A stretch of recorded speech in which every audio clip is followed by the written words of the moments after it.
Hi friends, teach met में आप सभी का स्वागत है। बिहार प्रधान शिक्षक परीक्षा 2022 बहुत ही जल्द होने वाली है, जो कि आज से लगभग 20 या 25 दिनों के बाद होगी। इसी क्रम में आज हम लोग एक बहुत ही इम्पोर्टेंट टॉपिक लेके आए हैं, जिसको आप लोग अगर अच्छे से ध्यान दे के पढ़ ले या ये वीडियो देख ले तो आप लोग को एग्ज़ाम में 5 से 10 नंबर फिक्स हो जाएंगे। तो आज का हमारा टॉपिक है संज्ञानात्मक विकास, कॉग्निटिव डेवलपमेंट, जो कि जीन पियाजे, कोहलबर्ग तथा वाइगोत्स्की पे आधारित है। और इसमें हम लोग पहले क्विक रिवीजन करेंगे, उसके बाद इस पे आधारित विभिन्न प्रश्नों को हल करेंगे।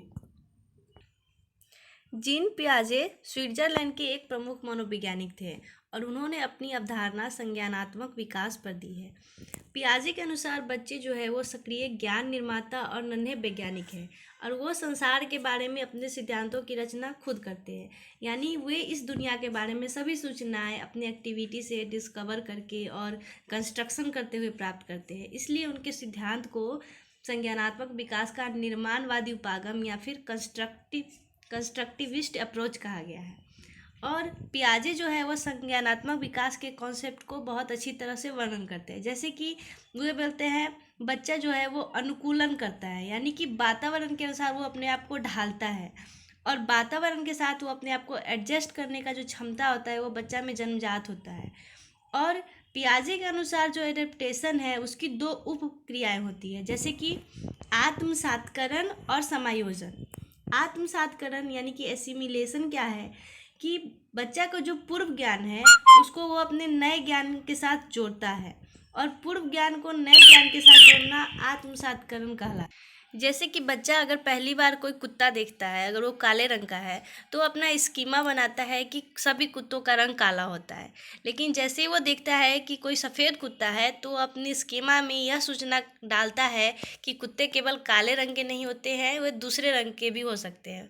तो इस तरह जो है वो बच्चा अपने ज्ञान में आत्मसात करता है, यानी कि पूर्व ज्ञान को नए ज्ञान के साथ जोड़ता है। और दूसरा है समायोजन। समायोजन का मतलब होता है कि बच्चे अपने पुराने स्कीमा में परिवर्तन करना शुरू कर देता है, तो वह समायोजन की अवस्था में होता है। जैसे कि अगर बच्चा यह सोचता है कि कुत्ता के 4 टांग हैं तो अपने आप से अनुमान लगा लेता है कि सभी 4 टांग वाले जो पशु होते हैं सब कुत्ते होते हैं। लेकिन अगर वो कोई गाय देखता है या बिल्ली देखता है तो अनुमान लगाता है कि यह कुत्ते से अलग है। तो इस प्रकार से वो अपनी स्कीमा में दूसरे सूचना को आत्मसात करता है, यानी कि वो अपने पुराने स्कीमा में परिवर्तन करता है। जब वो परिवर्तन करेगा तो समायोजन हो जाएगा और जो अपने पूर्व ज्ञान में नया ज्ञान को जोड़ेगा तो वो आत्मसातकरण हो जाएगा। तो इस पर हम लोग ध्यान देंगे। दूसरा बताते हैं पियाजे स्कीमा। स्कीमा क्या है? हम एक तरीके से नॉलेज को स्कीमा बोल सकते हैं। यानी कि पियाजे के अनुसार कोई व्यक्ति, वस्तु, जीवन परिस्थिति के साथ व्यवहार करने का जो उसका अपना ढंग होता है उसको हम लोग स्कीमा कहते हैं। उसके बाद वो अगला बताते हैं साम्य धारण, इक्विलिब्रेशन। यानी कि यह एक ऐसी प्रक्रिया है जिसके द्वारा बालक आत्मसातकरण और समायोजन के बीच संतुलन कायम करता है। नेक्स्ट है कॉग्निटिव स्ट्रक्चर, यानी कि बच्चे का जो मानसिक संगठन या क्षमता है उसको हम लोग संज्ञानात्मक संरचना कहते हैं। और नेक्स्ट है मानसिक प्रक्रिया, यानी कि मेंटल ऑपरेशन।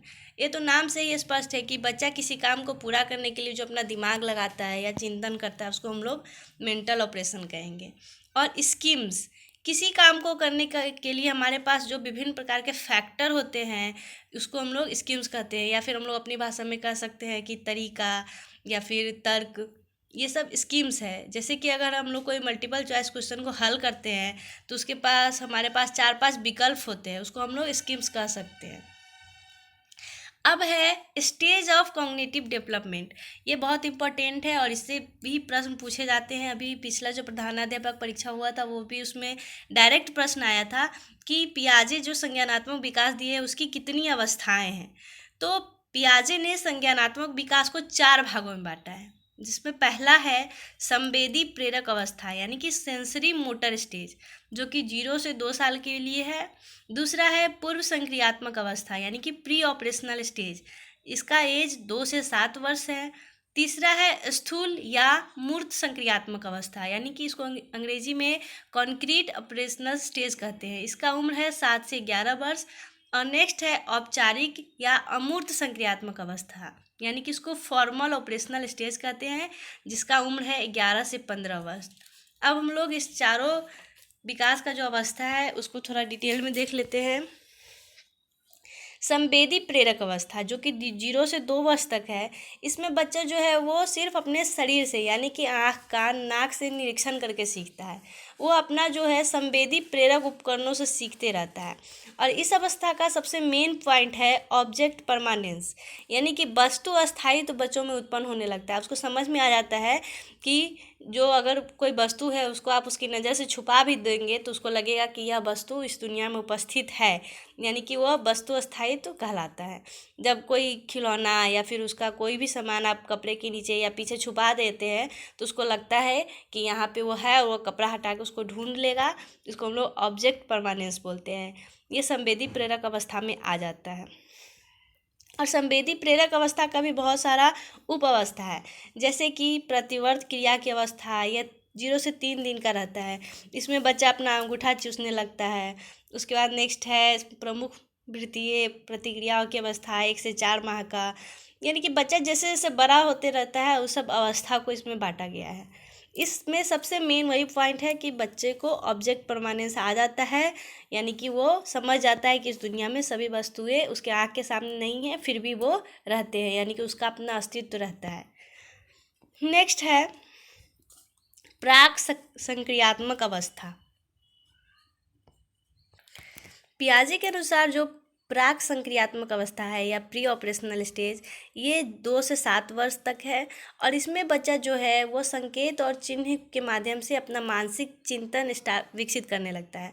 और इसके जो मेन पॉइंट है जैसे कि उसमें है जीववाद, यानी कि बच्चे अपने चारों तरफ के जो भी सामान है, जो भी चीज़ है, उसको सजीव मानता है। उसको ये नहीं लगता है कि निर्जीव है।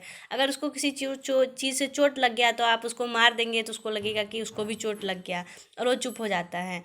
और इसमें एक और इम्पोर्टेंट पॉइंट है ईगोसेंट्रिज्म, यानी कि अहम केंद्रिता। बच्चा वो हमेशा यह मान के चलता है कि हम जो सोच रहे हैं, हम जो कर रहे हैं वही ठीक है। वो अपने आप में ही खुश रहता है। जैसे कि अगर बच्चे के पापा फ़ोन करे और पूछे कि मम्मी कहाँ पे है, मम्मी घर पे है, तो हाँ में सर हिलाएगा और सोचेगा कि पापा समझ गए। उसको ये नहीं पता होता है कि जब सामने रहते हैं तभी सर हिलाया जाता है और उसको लगता है कि वो ठीक बोल रहा है, यानी कि वो वास्तविकता के साथ तुलना नहीं कर पाता है। वह ईगोसेंट्रिज्म होता है, यानी कि वो अपने आप को सही समझता है कि हम जो बोल रहे हैं वो सही है। दूसरा है केंद्रीकरण। इस अवस्था में बच्चे को किसी भी चीज़ के बहुत सारी विशेषता को नहीं देखता है। वो सिर्फ एक चीज़, एक विशेषता पर ध्यान देता है और उसको लगता है कि ये ध्यान केंद्रित करना सही है। इसमें है अपलटावी। इसमें बच्चा जो है वो संख्या को उलटना पलटना नहीं सीखता है।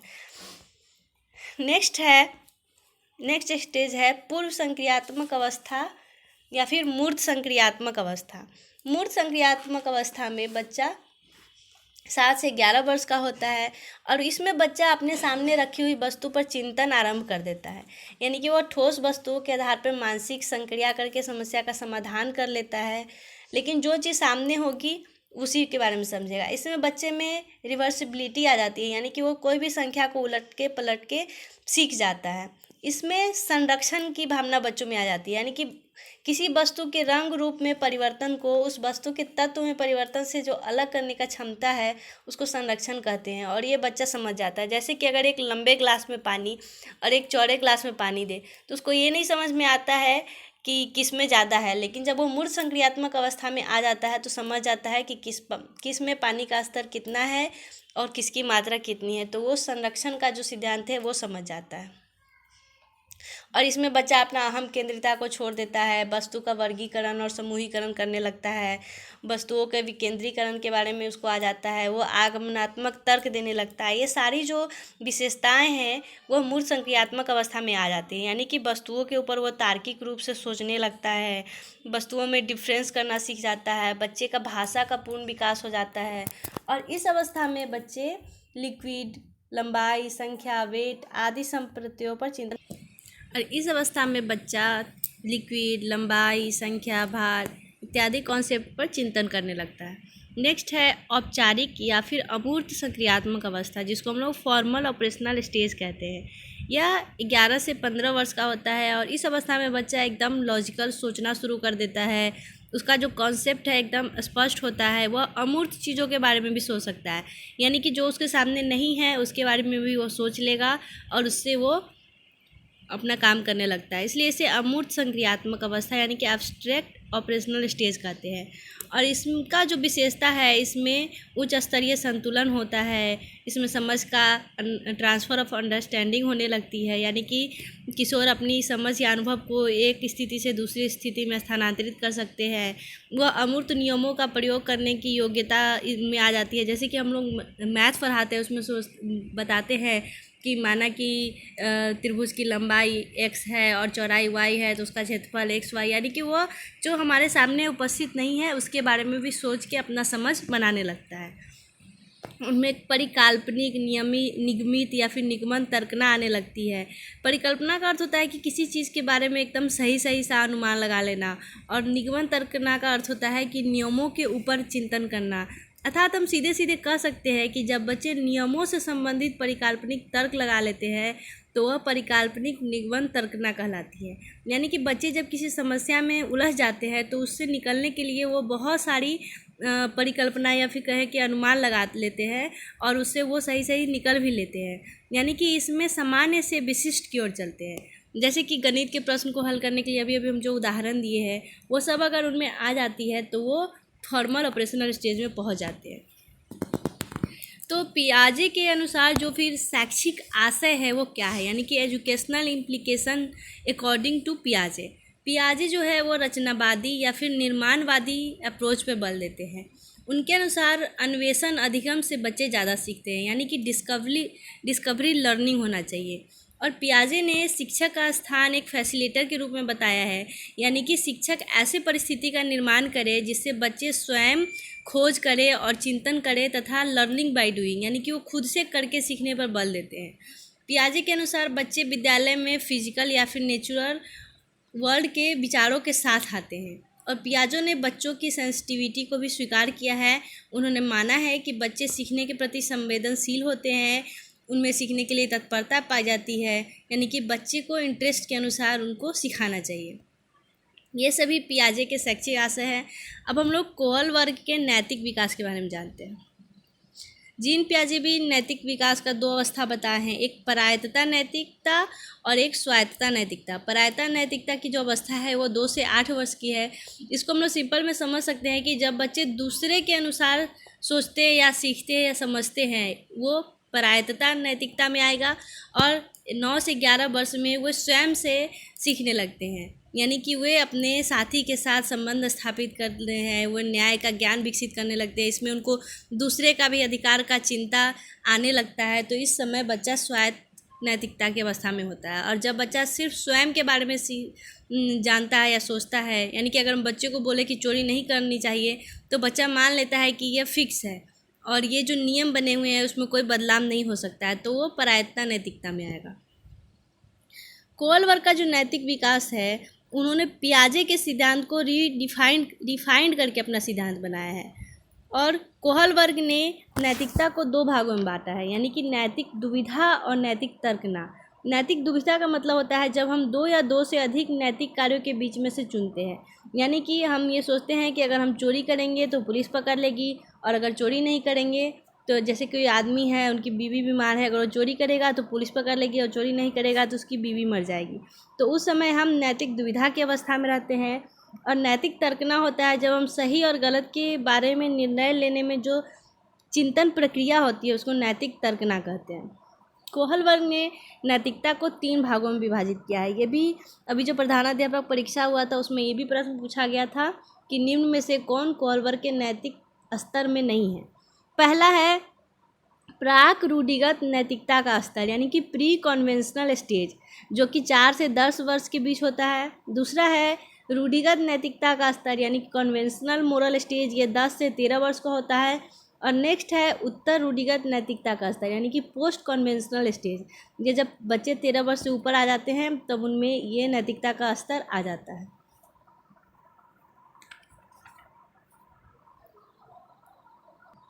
नेक्स्ट है सामाजिक सांस्कृतिक चिंतन, यानी कि सामाजिक सांस्कृतिक सिद्धांत के प्रतिपादक लेव वाइगोत्स्की थे। और उनका मानना था कि पियाजे ने जो बच्चों को सीखना स्वतंत्र रूप से बोला है उसमें वो पियाजे ने परिपक्वता को महत्वपूर्ण नहीं माना है, लेकिन लेव वाइगोत्स्की का कहना था कि संज्ञानात्मक विकास में सामाजिक कारक एवं भाषा जो है वो इम्पोर्टेंट फैक्टर है।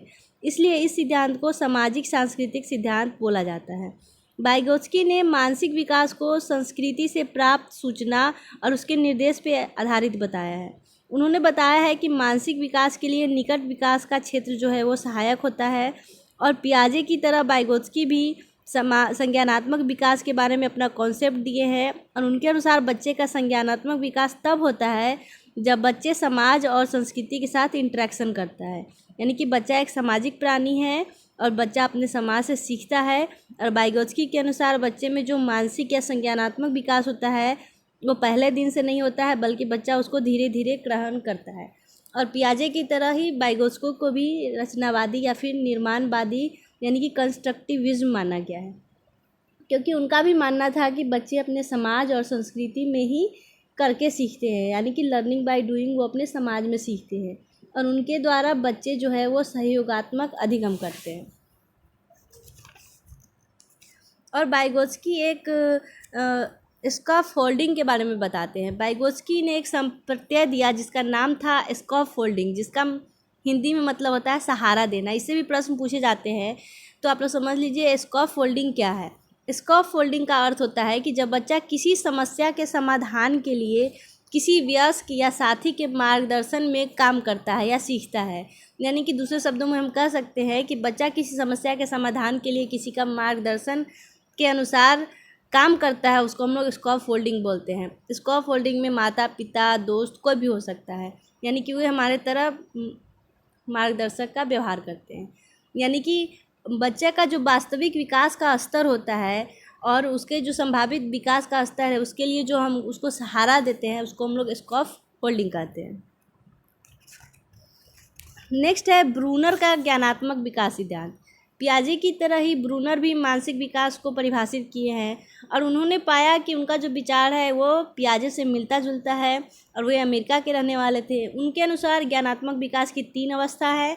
पहला है विधि निर्माण चरण, जो कि 0 से 1 साल का होता है।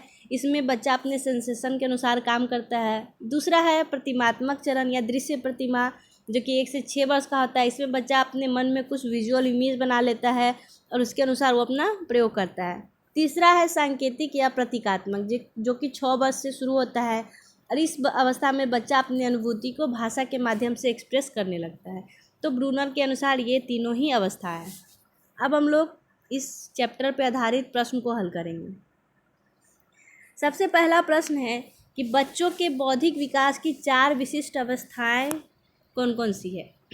पहला ए स्किनर द्वारा, दूसरा बी पियाजे द्वारा, तीसरा सी कोलबर्ग द्वारा या चौथा डी एरिक्सन द्वारा।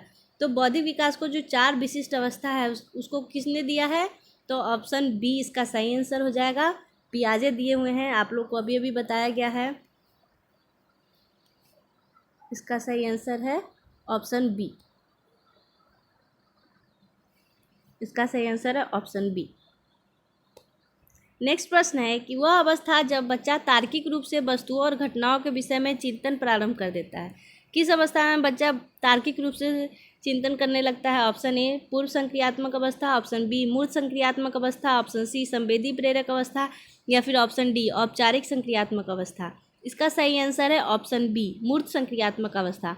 आप लोग वीडियो पॉज करके पहले अपना आंसर मन में सोच लीजिएगा, उसके बाद इसका आंसर देखिएगा तो पता चलेगा आप लोग ने कितने अच्छे से पढ़ा है इस चैप्टर को या फिर मेरे वीडियो को सुना है। अगर आप लोग अच्छे से सुने होंगे या इस चैप्टर को अच्छे से पढ़े होंगे तो आप लोग का सारे के सारे प्रश्न सही हो जाएंगे। तो इसका सही आंसर है ऑप्शन बी मूर्त संक्रियात्मक अवस्था में बच्चा तार्किक रूप से सोचने लगता है। नेक्स्ट प्रश्न, पियाजे के अनुसार निम्नलिखित में से कौन सी अवस्था में बच्चा अमूर्त संकल्पनाओं के विषय में तार्किक चिंतन करने लगता है। अभी अभी बताया है अमूर्त किस में करता है, औपचारिक संक्रियात्मक अवस्था यानी कि ऑप्शन डी, जो कि 11 वर्ष से ऊपर होती है। नेक्स्ट प्रश्न, पियाजे के अनुसार विकास की पहली अवस्था यानी कि 0 से 2 वर्ष के दौरान बच्चा किस चीज़ से बेहतर सीखता है। आप सभी आदमी को पता है ऑप्शन ए इंद्रियों के प्रयोग द्वारा, हाथ पैर आँख नाक के द्वारा बच्चा सीखता है। नेक्स्ट प्रश्न, वाइगोत्स्की बच्चों के सीखने में निम्नलिखित में से किस कारक की महत्वपूर्ण भूमिका पर बल देते हैं। अनुवांशिक, नैतिक, सामाजिक और सांस्कृतिक। इसका सही आंसर हो जाएगा ऑप्शन डी। इसमें स्पष्ट रूप से दिखाई नहीं दे रहा है कि 5वें प्रश्न में क्या है, लेकिन इसका सही आंसर है सामाजिक और सांस्कृतिक विकास, ऑप्शन डी।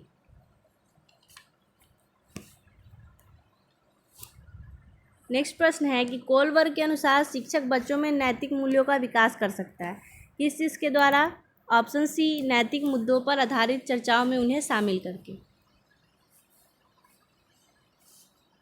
नेक्स्ट प्रश्न है कि पियाजे ने संज्ञानात्मक विकास के चरणों के अनुसार इंद्रिय गामक यानी कि जो संवेदी प्रेरक अवस्था है वो किसके साथ संबंधित है, ऑप्शन ए अनुकरण, स्मृति और मानसिक निरूपण, ऑप्शन बी तार्किक रूप से समस्या समाधान की योग्यता, ऑप्शन सी विकल्पों के निर्वचन और विश्लेषण करने की योग्यता, या फिर ऑप्शन डी सामाजिक मुद्दों के सरोकार।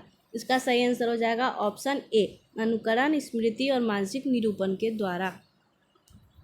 नेक्स्ट प्रश्न है कि पियाजे के अनुसार संज्ञानात्मक विकास के किस चरण पर बच्चा वस्तु अस्थायित्व को प्रदर्शित करता है। अभी बताया है संवेदी प्रेरक अवस्था में बच्चों में वस्तु अस्थायित्व आ जाती है। इसका सही आंसर हो जाएगा ऑप्शन ए। नेक्स्ट प्रश्न है कि कोलबर्ग के अनुसार सही और गलत के बारे में निर्णय लेने में शामिल चिंतन प्रक्रिया को क्या कहा जाता है। अभी भी बताया गया है, तो इसका सही आंसर हो जाएगा ऑप्शन डी नैतिक तर्कना।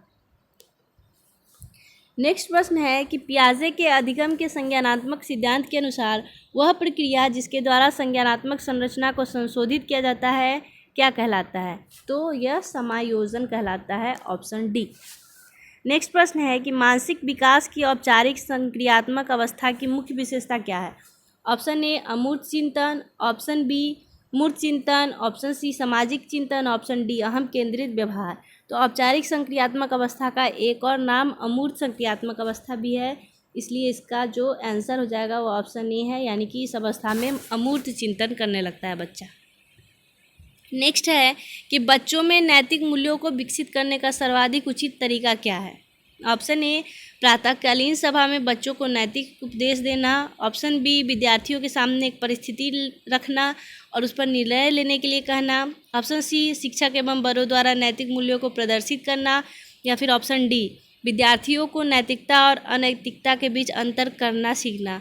हम सभी जानते हैं कि बच्चे जो देखते हैं वही सीखते हैं, इसलिए इसका सही आंसर हो जाएगा ऑप्शन सी, यानी कि शिक्षक एवं बड़ों द्वारा नैतिक मूल्यों को प्रदर्शित करना। नेक्स्ट प्रश्न है कि कोलबर्ग के अनुसार सही और गलत के बारे में बच्चे डैश चिंतन करते हैं, ऑप्शन ए अलग आयु में अलग तरीके से, ऑप्शन बी अलग चरणों में समान रूप से, ऑप्शन सी संदर्भ के अनुसार, ऑप्शन डी अभिभावकों द्वारा प्रदत्त निर्देशों के अनुसार। इसका सही आंसर है ऑप्शन ए अलग आयु में बच्चे अलग तरीके से सही और गलत के बीच में चिंतन करते हैं।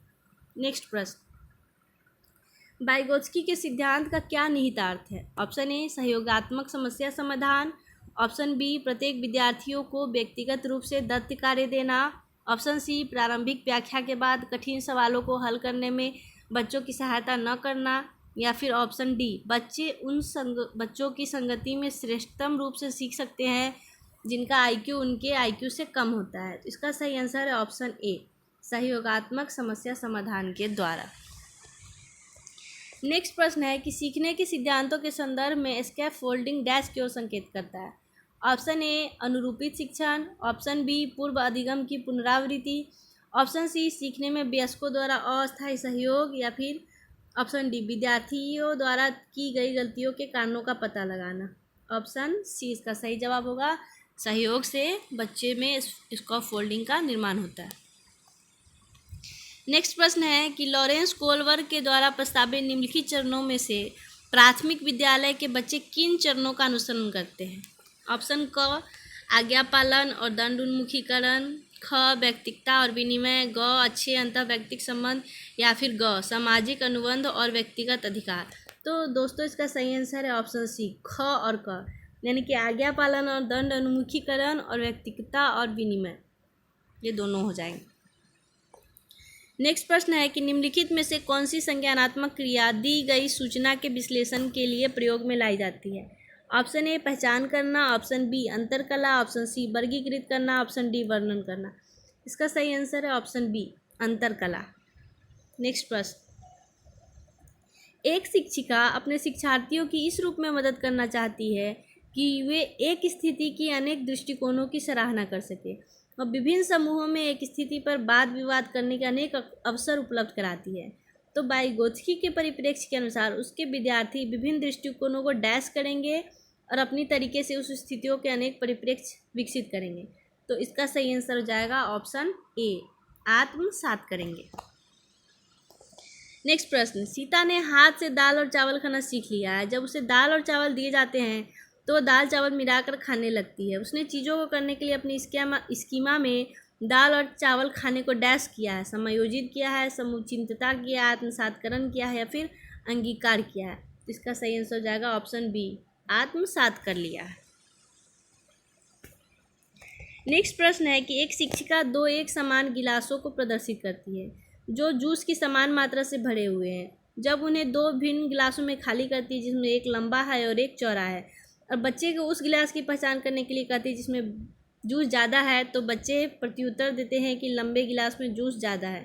तो शिक्षिका के बच्चों को डैश में कठिनाई है, ए समायोजन, बी अहम केंद्रिता, सी विकेंद्रीकरण या फिर डी पलटावी।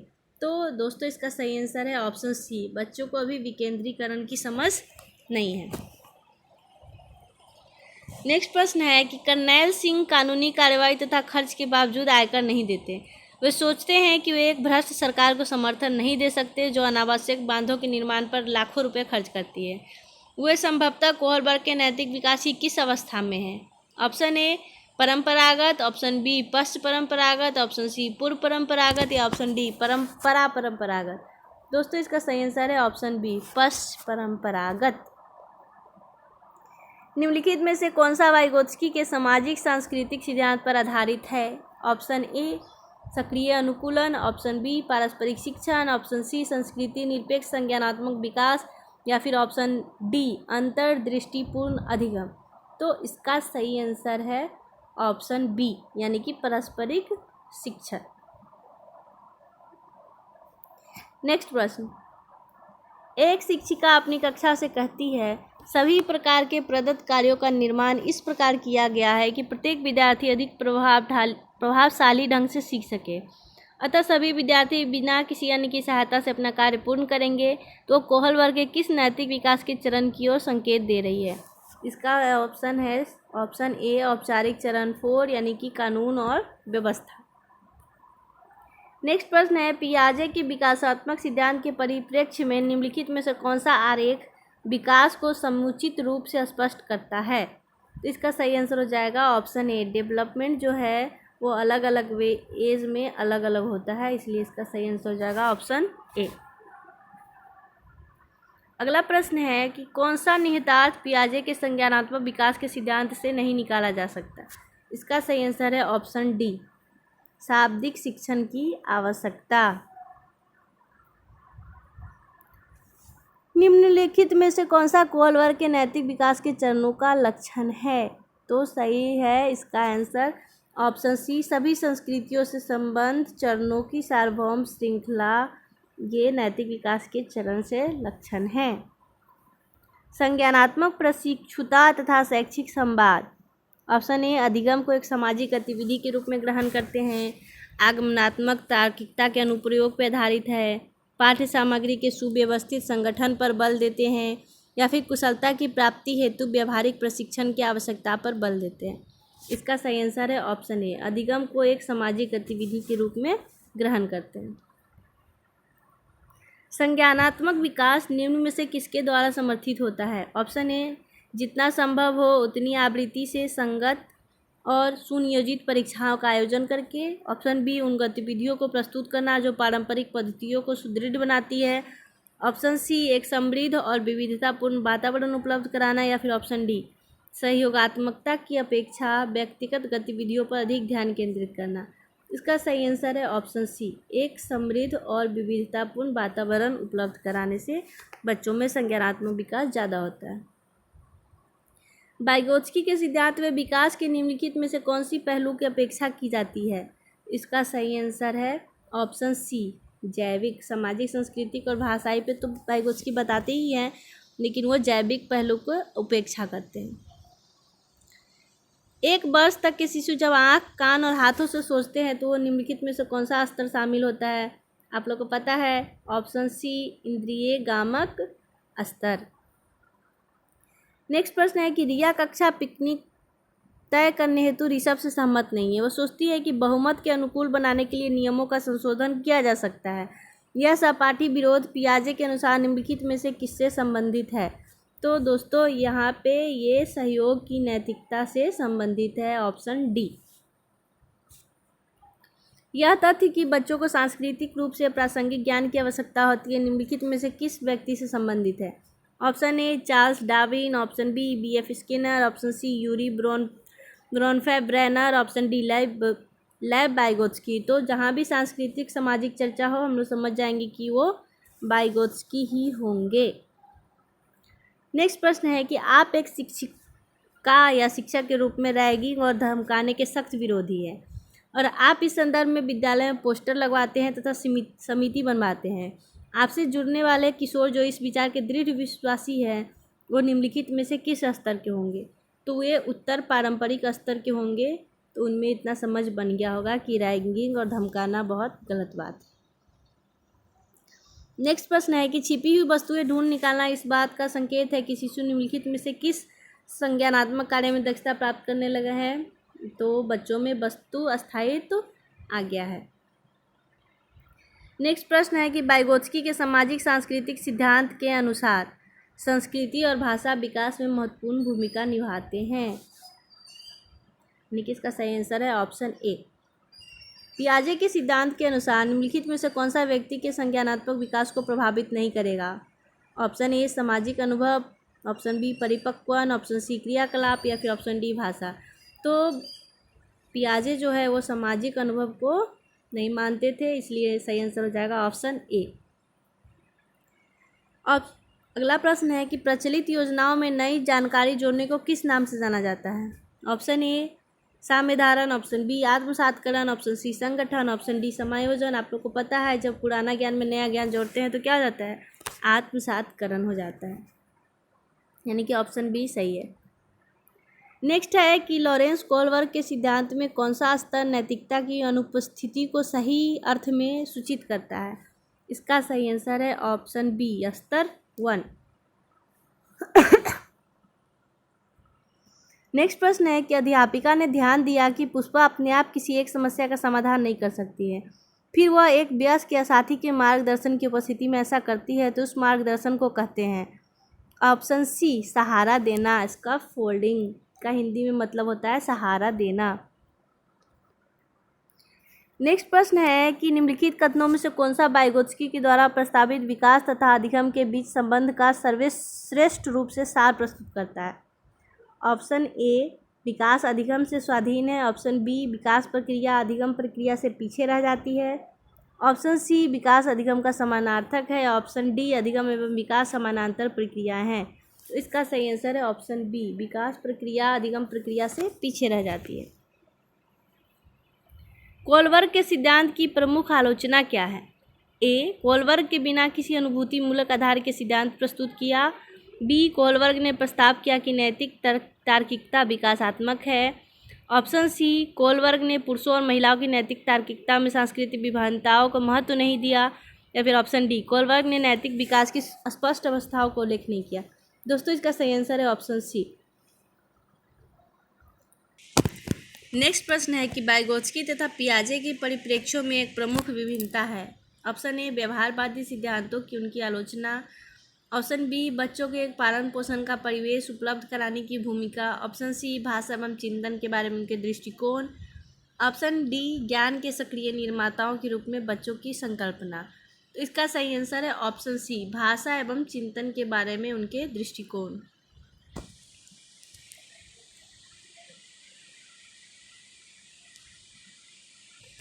नेक्स्ट प्रश्न है कि पियाजे के सिद्धांत के अनुसार बच्चे निम्न में से किसके द्वारा सीखते हैं?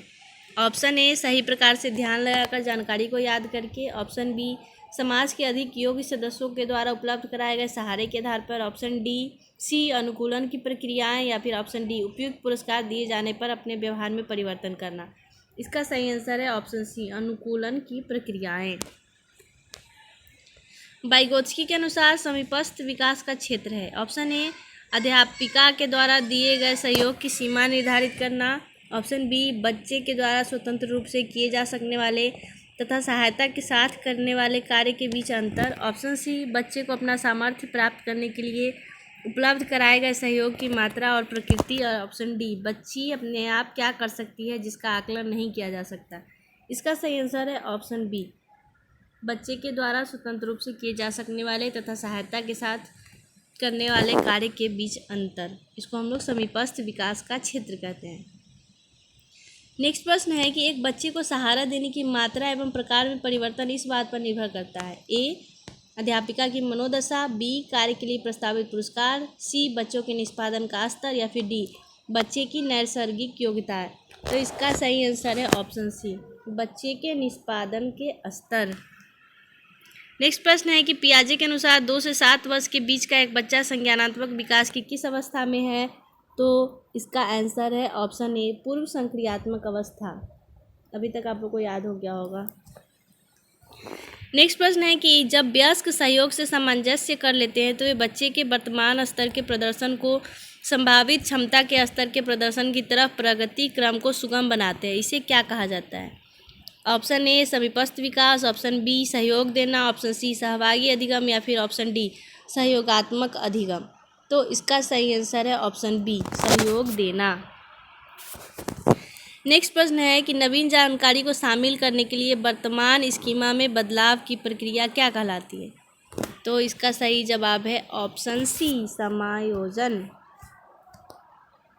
बदलाव करेंगे तो समायोजन और जब जोड़ेंगे तो आत्मसातकरण।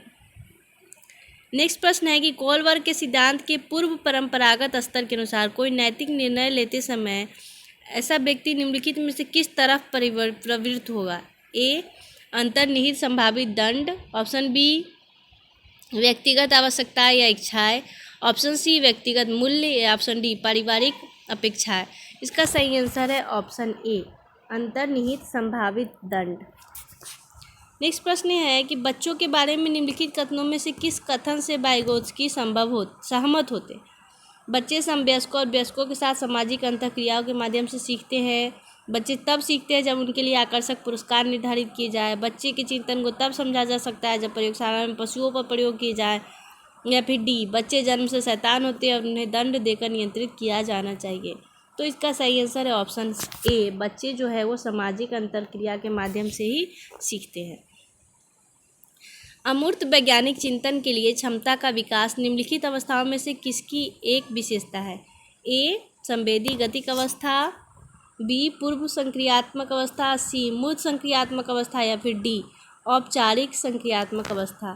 तो जहाँ भी अमूर्त का चर्चा होगा हम लोग समझ जाएंगे कि वो चौथा स्टेज औपचारिक संक्रियात्मक अवस्था से रिलेटेड है।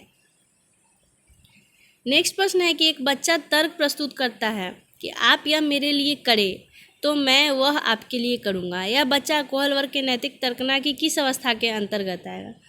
ए सहायक उद्देश्य अभिमुखीकरण, दंड और आज्ञा पालन अभिमुखीकरण, सी अच्छा लड़का अच्छी लड़की अभिमुखीकरण, या फिर डी सामाजिक अनुबंध अभिमुखीकरण। तो इसका सही आंसर सी और ए दोनों हो जाएगा, यानी कि ये दोनों सही है। सहायक उद्देश्य भी हो जाएगा और अच्छा लड़का और अच्छी लड़की अभिमुखीकरण भी हो जाएगा। नेक्स्ट प्रश्न मानसिक संरचनाएं जो चिंतन के निर्माण प्रखंड है, इसके लिए पियाजे ने किस शब्द या पद का प्रयोग किया है। स्कीमा, विकास का क्षेत्र, जीन, या फिर परिपक्वन प्रखंड। तो ये जो है वो स्कीमा अवधारणाएं कहलाती है। वाइगोत्स्की के अनुसार बच्चे स्वयं से क्यों बोलते हैं। बच्चे अहम केंद्रित होते हैं, बच्चे अपने कार्य को दिशा देने के लिए बोलते हैं, बच्चे अपने प्रति वयस्कों का ध्यान आकर्षित करने के लिए बोलते हैं, बच्चे स्वभाव से बहुत बातूनी होते हैं। तो बच्चे स्वयं से अहम केंद्रित होते हैं इसलिए वो बात करते हैं। इसका सही आंसर है ऑप्शन बी बच्चे अपने कार्य को दिशा देने के लिए स्वयं से बात करते हैं। अहम केंद्रित तो होते ही है लेकिन वो अपने कार्य को दिशा करने के लिए अपने आप में बात करते रहते हैं। नेक्स्ट है कि डैश के विचार से बच्चे सक्रिय ज्ञान निर्माता तथा नन्हे वैज्ञानिक है जो संसार के बारे में अपने सिद्धांतों की रचना करते हैं। इसका सही आंसर हो जाएगा पियाजे के विचार से बच्चे सक्रिय ज्ञान निर्माता और नन्हे वैज्ञानिक है। नेक्स्ट प्रश्न है कि निम्नलिखित में से कौन सा एक सही मिलान वाला जोड़ा है। मूर्त संक्रियात्मक अवस्था, संधारण और वर्गीकरण करने का योग, औपचारिक संक्रियात्मक अवस्था यानी कि अनुकरण, प्रारंभ और कल्पनापरक खेल। शैशवावस्था तर्क का अनुप्रयोग और अनुमान लगाने में सक्षम। या फिर ऑप्शन डी पूर्व संक्रियात्मक अवस्था और निगमनात्मक विचार। तो दोस्तों इसका सही आंसर है ऑप्शन ए, बाकी तीनों के तीनों गलत है। नेक्स्ट प्रश्न है कि एक बच्ची कहती है धूप में कपड़े जल्दी सूख जाते हैं, वह डैश की समझ को प्रदर्शित कर रही है। प्रतीकात्मक विचार, अहम केंद्रित चिंतन, कार्य कारण, विषय पर ये चिंतन। ये कार्य कारण सिद्धांत है, यानी कि धूप है तो कपड़े जल्दी सूख जाएंगे। पियाजे के अनुसार बच्चों का चिंतन वयस्कों से डैश में भिन्न होता है बजाय डैश के। इसका सही आंसर है ऑप्शन सी, बच्चों का चिंतन वयस्कों से प्रकार में भिन्न होता है बजाय मात्रा के। नेक्स्ट प्रश्न है कि निम्नलिखित में से कौन सा एक आधारभूत सहायता का उदाहरण है? अनुबोधन और संकेत देना तथा नाजुक स्थितियों पर प्रश्न पूछना, शिक्षार्थियों को प्रेरित करने वाला भाषण देना, प्रश्न पूछने को बढ़ावा दिए बिना स्पष्टीकरण देना, या फिर मूर्त और अमूर्त दोनों प्रकार के उपहार देना। इसका सही आंसर है ऑप्शन ए, अनुबोधन और संकेत देना तथा नाजुक स्थितियों पर प्रश्न पूछना। नेक्स्ट प्रश्न है कि कोलबर्ग ने प्रस्तुत किए हैं। वाइगोत्स्की के अनुसार बच्चे सीखते हैं जब पुनर्बलन प्रदान किया जाए, परिपक्व होने से, अनुकरण से, या फिर वयस्कों और समवयस्कों के साथ परस्पर क्रिया से। तो इसका पता है हम लोग को, सही जवाब है ऑप्शन डी, वयस्कों और समवयस्कों के साथ परस्पर क्रिया से बच्चे ज़्यादा सीखते हैं। नेक्स्ट प्रश्न है कि कोहलबर्ग ने प्रस्तुत किए हैं संज्ञानात्मक विकास के चरण, शारीरिक विकास के चरण, संवेगात्मक विकास के चरण, या फिर डी नैतिक विकास के चरण। सबको पता है कोहलबर्ग का नैतिक सिद्धांत है, यानी कि नैतिक विकास के चरण, ऑप्शन डी सही है। पियाजे और वाइगोत्स्की के अनुसार एक रचनात्मक कक्षा कक्ष में अधिगम, उद्दीपक तथा अनुक्रिया के जोर से होता है। शिक्षक द्वारा पुनर्वलन किया जाता है, शिक्षार्थियों द्वारा स्वयं सृजित किया जाता है जो एक सक्रिय भूमिका निभाते हैं, या फिर शिक्षक द्वारा लिखवाया जाता है तथा शिक्षार्थी निष्क्रिय प्राप्तकर्ता होते हैं। इसका सही आंसर है ऑप्शन सी, कक्षा में जब शिक्षार्थी स्वयं सृजित करते हैं, जब वो सक्रिय भूमिका निभाते हैं, तब बच्चे अच्छे से सीखते हैं। नेक्स्ट प्रश्न है कि निम्नलिखित में से कौन सा आधारभूत सहायता का एक अच्छा उदाहरण है जिसका आशय है समस्या समाधान को तब तक सिखाना जब तक शिक्षार्थी स्वयं न कर सके। इसका ऑप्शन ए, उसने कहना कि जब तक समस्या का समाधान नहीं कर लेती तब तक वो घर नहीं जा सकती। समस्या का समाधान जल्दी के लिए पुरस्कार देना, उसे यह बताना कि वो बार बार प्रयास द्वारा कर सकती है। या फिर ऑप्शन डी, उसे आधा समाधान किया उदाहरण उपलब्ध कराना। इसका सही आंसर हो जाएगा ऑप्शन डी, उसका आधा समाधान हल किया हुआ उदाहरण उपलब्ध करवाना। नेक्स्ट प्रश्न है कि पियाजे के अनुसार विकास को प्रभावित करने वाले निम्नलिखित कारकों में से किसकी भूमिका महत्वपूर्ण होती है?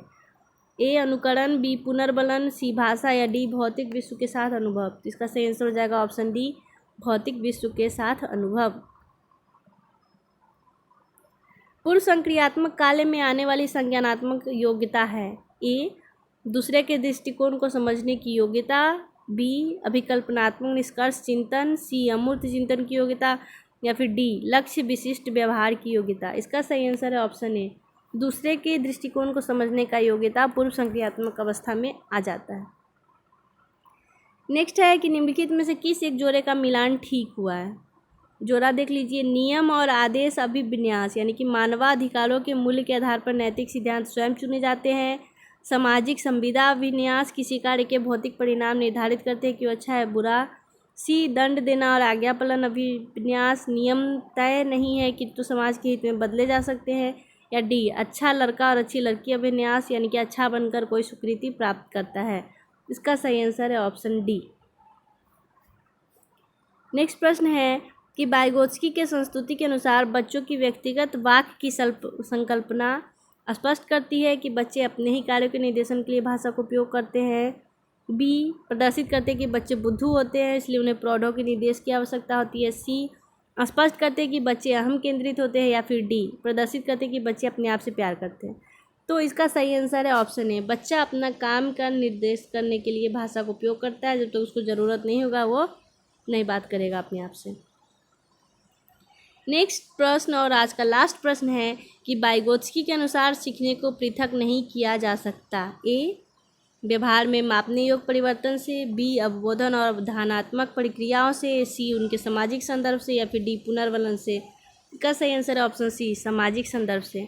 आपको इस पूरे चैप्टर का PDF नीचे डिस्क्रिप्शन में दिया गया है, वहाँ से आप डाउनलोड कर सकते हैं। सारे प्रश्न और सारे उत्तर और सभी जो इम्पोर्टेंट पॉइंट्स हैं वो इसमें है। आप लोग अच्छे से इसको पढ़िए, वीडियो को देखिए और कमेंट बॉक्स में ज़रूर बताइए आपको ये वीडियो कैसा लगा। और इस वीडियो को अगर आप लोग अच्छे से कर लेते हैं तो आपको एग्ज़ाम में 5 से 10 मार्क्स फिक्स है। इससे आगे वो कहीं से नहीं पूछेंगे। Thank you so much.